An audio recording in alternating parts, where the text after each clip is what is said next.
I must admit, I have not always been a Formula One fan. Cars just zipping past, and then you wait around for the action to come back. Where is the fun in that?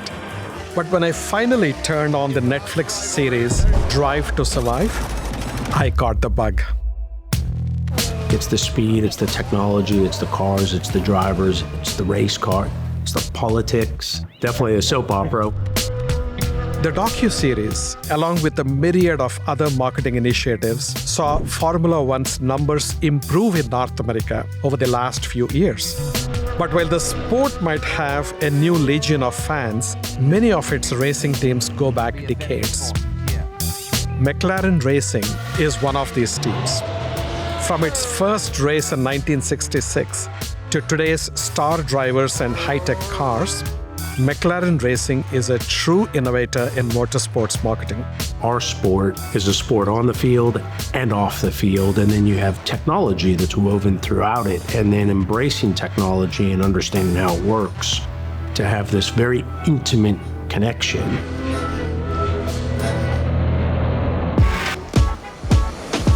I am Raja Rajamannar, Chief Marketing and Communications Officer of MasterCard and a best-selling author writing about our industry's future. Marketing as we practice today was founded on theories and principles from more than 6 decades ago, long before the advent of the internet, social media, or artificial intelligence.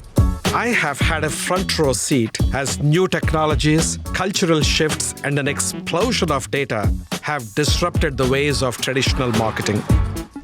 To connect with the savvy consumers of tomorrow, marketing as we know it must take a quantum leap forward. This is quantum marketing.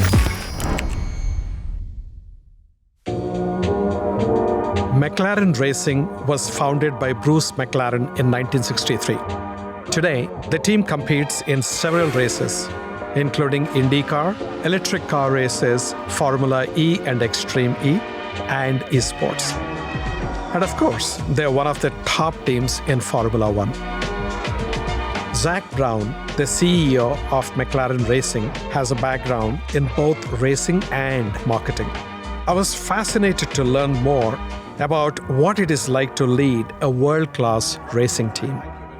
In fact, I must admit straight out of the door that I have not been in F1 till about maybe 9 months back. I started getting involved a little bit watching the Netflix series, binge watching literally, and reading about it and so on, and the bug had bitten me.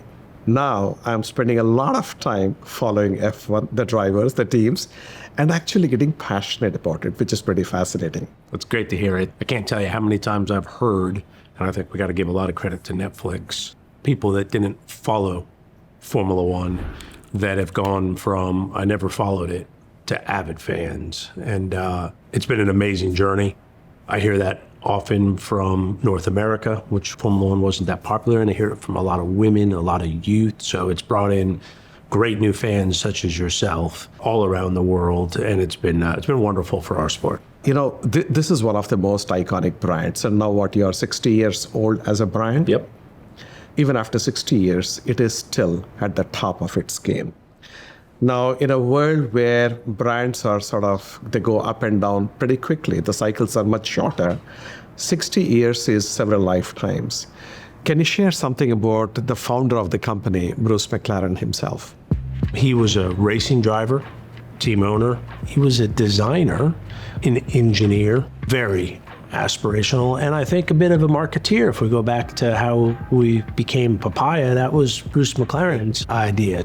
He wanted in a black and white era for the car to be more noticeable. So he actually painted it Papaya because he wanted it to stand out in black and white television because it kind of reflected differently than other colors. So I think Bruce was very well-rounded, a Grand Prix winner, won Le Mans, so a proper racing driver. And so he founded the racing team in 1963. Passed away at Goodwood in an accident in June in 1970. It's his legacy, and his inspiration that drives us forward to this day. And I think very much what McLaren stands for today is what it stood for 60 years ago with Bruce McLaren, pioneering, engineering, racers, marketeers, and just a real passion for motorsports. McLaren's popularity and success hit a high point in the 1980s with the rise of Brazilian racing superstar Ayrton Senna. Who was Ayrton Senna? If you know, you know. But if you don't, he was the Babe Ruth of our sport. A total legend, icon, three-time world champion, won all his 3 championships with McLaren. And he unfortunately was tragically killed in Imola, Italy in 1994. May 1st, I remember it like it was yesterday. Very passionate Brazilian legend of our sport, and sorely missed by all of our fans. So we celebrated Ayrton Senna. He had, this is his helmet here, very iconic colors. So we actually painted our racing car at Monaco Grand Prix, where we finished 2nd and 4th, both cars in Senna's livery. And it was the largest ever livery takeover campaign. So we changed the identity of our entire car, and the fans went nuts. And everyone in Brazil, which is a huge market for Formula One, was so appreciative. Now, during the days of Senna, McLaren was riding extremely high. I think down the period of time after his passing away, there has been a little bit of a slowdown, so to speak. And you have joined at a time when I think the transition happened, that Liberty Media has bought F1, and you came into McLaren around the same time. And if I remember right, prior to that, you're running your own marketing agency. Correct. Right? So you're a marketer, quintessentially at heart and in spirit, and you joined to take over a highly technical, technologically sophisticated, data-intensive organization. So my background, obviously, I used to race professionally, and then when I stopped, I created a motorsports marketing company. I always had a big passion for kind of marketing, fan engagement. I've never really been super technical. I still am not, just don't tell that many people. And so what I was used to was racing, that I felt comfortable with. Running an organization of 1,300 people, I was comfortable with, because that was the size of my marketing organization. I was comfortable with the commercial side of the sport. So when I joined, we were 9th in the championship. It was the worst year in the history of McLaren. Our corporate partnerships were at a record low. Our morale was at a record low. Our fans were pretty upset with us. It was not a good environment. But I saw that all as opportunity, that it could kind of only go one way. So to come to marketing, the first thing I felt I could do to help the team was rebuild the commercial side of the sport, of our racing team, because I knew if I could do that, I could bring in resources to let the technical team get a new wind tunnel, new CFD, new manufacturing facility, because we had fallen behind in technology. So I immediately went to where I was most comfortable, which was making a commercial difference. I knew that McLaren was this mega brand, mega team that made it easier to bring in partners and share with them the vision of where we were going. Started doing that, which then made the technical team happy, because I was starting to give them more toys to work with. It took some time, but I believe sport and the world is all about momentum, and I needed to reverse this downward momentum and get the kind of the snowball picking up pace going the other way. And I've been here now 8 years. The first 2 years felt like 8 years, and this 8 years now feels like 2 years, because now it's fun, and we're winning races on a regular basis. Now, taking a little bit of a different tack, you got 2 companies. You got the racing company and you got the car company. How do they both coexist and feed into each other, and to sort of be symbiotic in terms of adding back to the brand and also deriving back from the brand? Absolutely. So our automotive company, it was interesting. Ferrari built road cars to go racing way back when. We're a racing team that has now built road cars, and we're all about technology. We're all about innovation. So when you buy a supercar, You buy them for different reasons. A McLaren, you're buying for the technology and the forward thinking, and there's a real passion between our automotive customer base who love our Formula One team, and then our Formula One team, not everyone can afford a McLaren, but it's very aspirational. So we work very closely together. We leverage our kind of dealer network to talk to our high-end customers. And so we're very much collaborating. You'll very rarely see a McLaren road car without a Formula One car next to it, and vice versa, because we do share a brand. We're two separate companies with common ownership, but the businesses are different. But I think we have a lot of commonality in how we bring our brand to market, how we engage with our fans, and our drivers love them. McLaren's skill at building high-performance cars is critical to the racing team's success. Roaring around hairpin turns at 200 miles an hour requires precision engineering and technology, both inside and outside the vehicle. We're definitely the most technically sophisticated sport in the world. So from a racing point of view, we're running 50 million simulations over a race weekend. We're pulling down 1.5 terabytes of data, 300 sensors on the race car. There's nothing going on that race car at any time that we don't know exactly what's going on. It came as such a big surprise to me when I started getting into this space. The engineering apparently is as sophisticated as rocket engineering. Oh, yeah. And I think the good thing or the great thing that particularly McLaren is doing seems to be how you are taking those into the field of marketing. Whether it is the data analytics and the sophistication, the impact is absolutely unimaginably huge. Yeah. And very excited, particularly, being the data nerd that I am, the possibilities of what you can do with this is fantastic.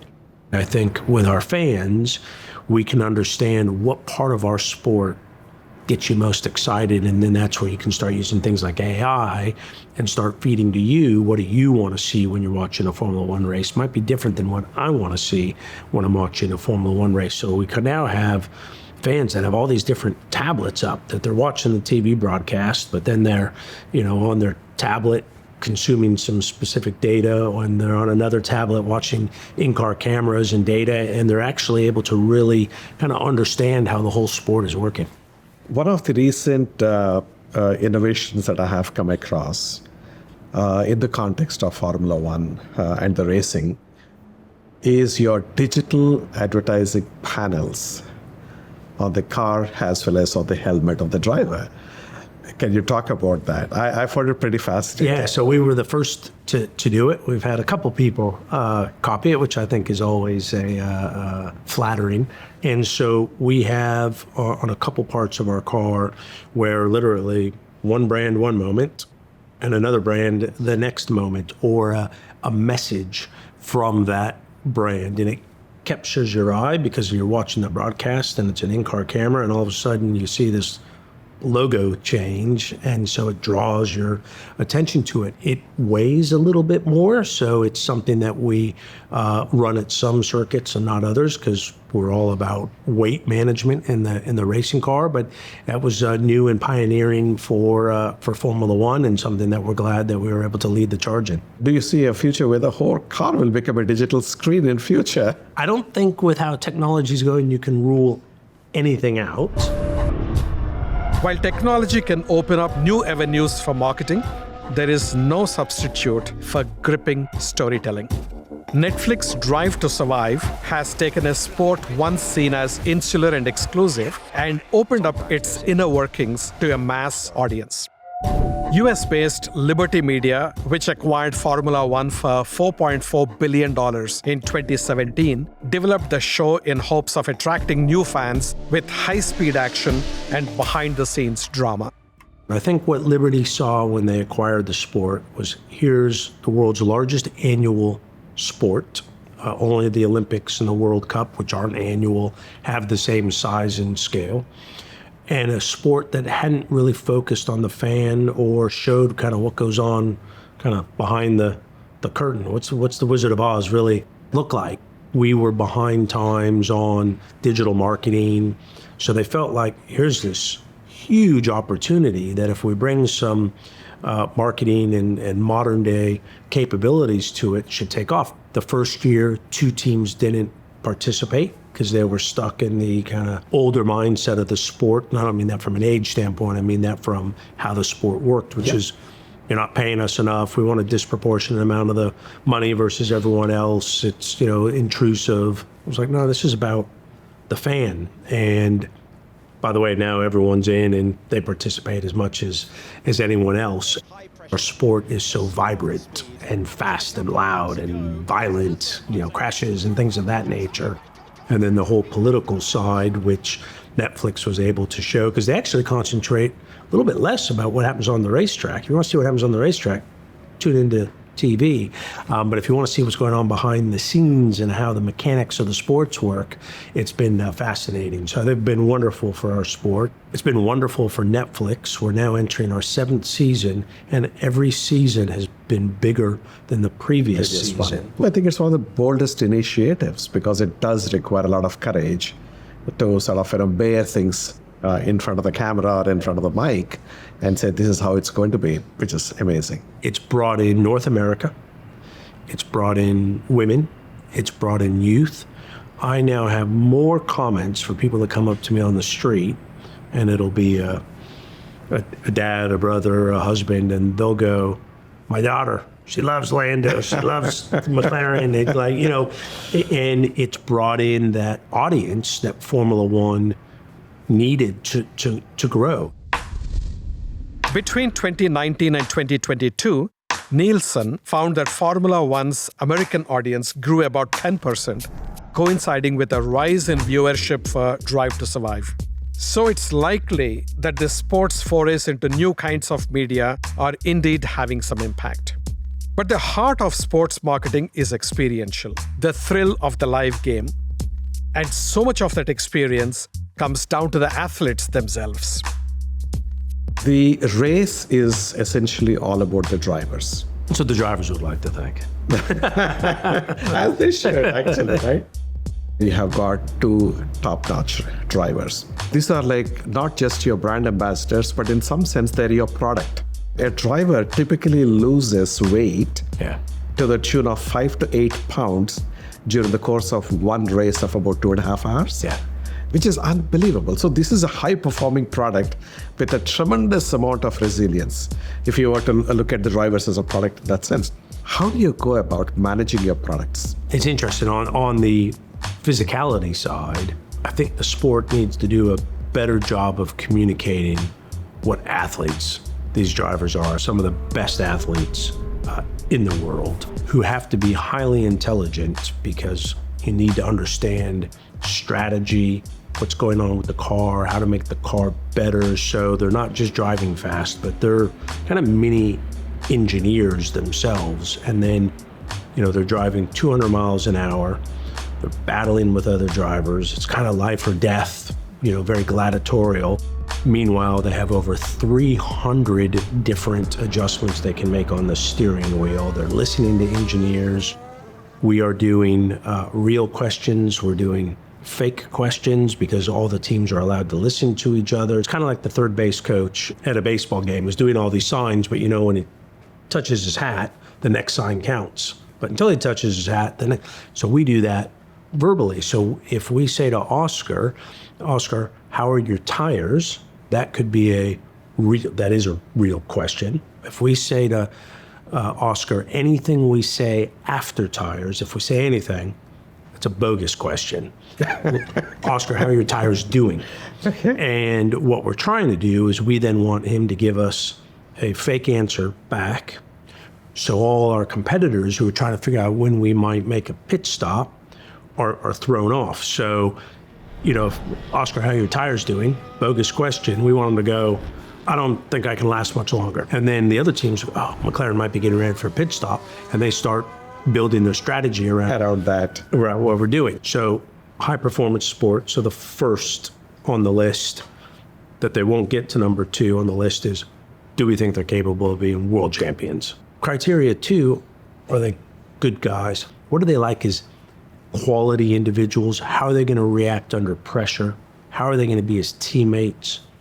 how well do they communicate? Because the driver is the quarterback of the team. They have to be great with our partners and our fans, because our partners and our fans are integral part of our racing team. So we need drivers that recognize that the fans are the lifeblood of kind of what we do.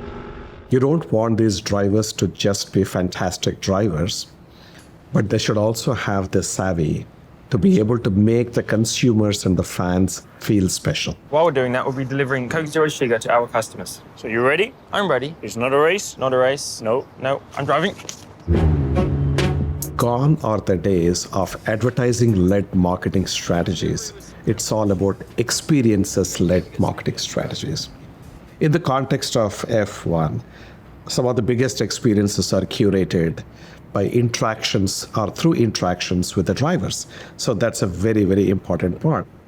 Can you talk a little bit about the kind of experiences that are brought to life in the context of F1, and that as a team, what kind of experiences you would give, and how does that impact the perceptions of people who are going through those experiences? It's, I think, Formula One and motor racing for that matter is such a visceral experience when you're on site. The grid at the start of the race is chaos. It's celebrities, it's media, it's sponsors. It's almost like being on the football field during kickoff of the Super Bowl. So we're able to bring our partners or consumers who have maybe won sponsor competition, things of that nature, on the grid to be on the field at the start of the race. Then we bring people inside our garage, and that's like literally sitting on the bench during the game, because the whole team's around you, all the technology is everywhere,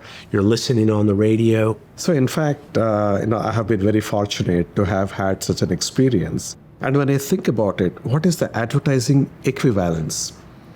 Even a zillion ads won't make me feel that way. And that to me was once again a striking validation that experiences matter so much, and they can leave you so profoundly moved or touched or inspired that I think this is the way forward in terms of experiential marketing being the lead.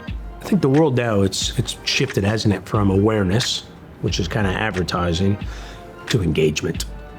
And that's all about experiences, whether that's live or digital. I'm experiencing something, I can feel it. And that's where I think the passion comes out, and then that passion creates the loyalty, which creates the following, which creates the repeat business, if you'd like. In fact, the term that I keep using is classical advertising is all about storytelling, but experiential marketing is all about story making. Yeah. You're immersed, you're a part of it, and that's what really leaves you with long-term memories that influence your future decisions. Yeah, 100%.